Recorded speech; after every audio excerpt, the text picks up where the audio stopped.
आप बिलीव नहीं करिएगा, मैं काशी में था at one point of time, इतना बारिश हो रहा था कि मैं कहीं जा नहीं पाया और मेरे पास 8 ही रुपए थे और मेरे 4 स्टूडेंट मेरे साथ थे। अकेला खा नहीं सकता 8 रुपये में, अब तो लेमन जूस की गोली भी नहीं मिलती। वो चारों थे। दिस एन इंसिडेंट, मैंने लगता है लास्ट टाइम बताया था शायद ना। ये इंसिडेंट मेरे लाइफ में ऐसा टच हुआ ना कि फ्रॉम दैट टाइम तो मेरा फेथ एकदम ब्लाइंड हो गया है। अब पहले तो मेरा डाउटफुल फेथ था, हाफ फेथ हाफ डाउट, अब वो पूरा ब्लाइंड हो गया। मैं किसके बारे में कुछ चिंता ही नहीं करता, इसलिए मैं फुल। लोग बोलते प्रभु जी आप इधर रहते उधर रहते, आपका खाने का क्या? बोला चिंता मत कर। पद्म पुराण में कहा है चिंता वृथा कुर्वन्ति वैष्णव, जो भगवान के दरबार में अपना शरणागति हो चुका है उसका कुछ, अरे नॉर्मल आर्मी मैन का इतना लोग ख्याल रखते हैं गवर्नमेंट, हम तो भगवान के आर्मी में हैं, तो क्या चिंता है। तो ये इंसिडेंट आपके लाइफ में भी इतना बड़ा चेंज लाके दे देगा ना कि आप बिलीव नहीं करिएगा। मैं बहुत मतलब मैं इसलिए शेयर कर रहा हूँ, I don't want to glorify something but it is really glorious. Kashi में एक महात्म्य है, आप कभी काशी महात्म्य पढ़िएगा, पद्म पुराण में पढ़िएगा, ब्रह्मांड पुराण में पढ़िएगा, मिलेगा आपको। उसमें लिखा है माता अन्नपूर्णा ने लॉर्ड शिवा को ब्लेसिंग दिया। शिव जी भिक्षा मांगने गए थे, बोले आपके काशी में मैं किसी भी व्यक्ति को भूखा नहीं सोने दूंगी। मां अन्नपूर्णा है, अन्नपूर्णा इज गॉडेस ऑफ अन्न। तो ये तो मैंने लेक्चर में कई बार बोला भी था। तो जो 4 चेले थे वो लगता है 10 साल पहले वाले मेरे जैसे थे, तो हाँ हाँ हो सकता है। तो उस दिन क्या हुआ, इतना बारिश हो रहा था और 8 ही रुपए थे और हमको क्या था ना, गंगा आरती के बाद खिचड़ी मिल सकता था भिक्षा में। उस दिन हम उधर भी नहीं जा पाए क्योंकि 10 किलोमीटर चल के जाना और खिचड़ी खा के वापिस आना, तो फायदा क्या है। और वो भी क्योंकि मेरे पॉकेट में पेन हुआ करता था ना, एजुकेटेड समझ के 2 द्रोण देता था और ये लोग बिना पेन के जाते थे, इनको 1-1 मिलता था। पेन का भी अपना एक महात्म्य है भाई।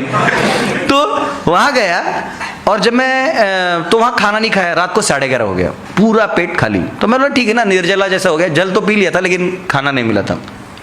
मैंने बोला सो जाओ यार, सो जाओ, टेंशन मत लो। तो 1-2 तो सो गए, 2 ऐसे ऐसे करवट बदल रहे थे और मुझे भी नींद नहीं आ रहा था।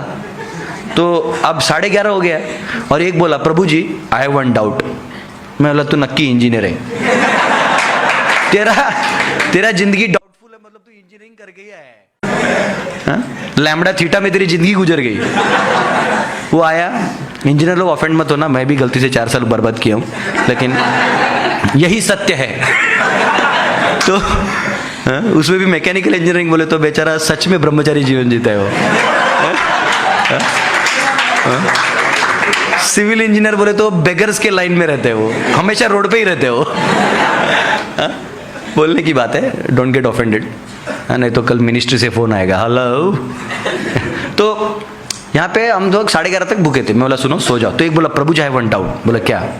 आपने बोला था ना। बोला क्या? कि काशी में कोई भूखा नहीं सोएगा। बोला तो अब क्या मैं जाके अन्नपूर्णा देवी को मारामारी करूँ क्या? बोला नहीं दिया, हो सकता है कि शिव जी भी हमसे नाराज हो, हमारी भक्ति अच्छी नहीं है, जा सो जा तू उधर। तो बोलता नहीं मैं ऐसे ही पूछा। बोला जा चल सो, जल्दी चल, अपराध करेगा तुझा। अच्छा, वो जस्ट लेटा और घंटी बजी 11:35 में, दरवाजे का टिंग टोंग। बोला खोला, देखा तो सजी धजी एक माताजी प्रॉपर ऐसे वस्त्र में आई। बोली स्वामी जी एक्चुअली हमारे यहाँ सत्यनारायण की पूजा है और बिना प्याज लहसुन का सब प्रसाद बना हुआ है, भोग भी लग गया है, लेकिन हमारे सब घर वाले कहते हैं कि जब तक साधु लोग न खाएं तो बाकी लोग का खाना अच्छा नहीं होता, गृहस्थों को नहीं खाना चाहिए। तो हम आपको रोज देखते हैं आप लोग यहाँ से जाते कीर्तन वगैरह करते हुए, तो हमारी इच्छा थी आप लोग तो खाना खा चुके होंगे, 2 दाना थोड़ा नाम के लिए खा लीजिए।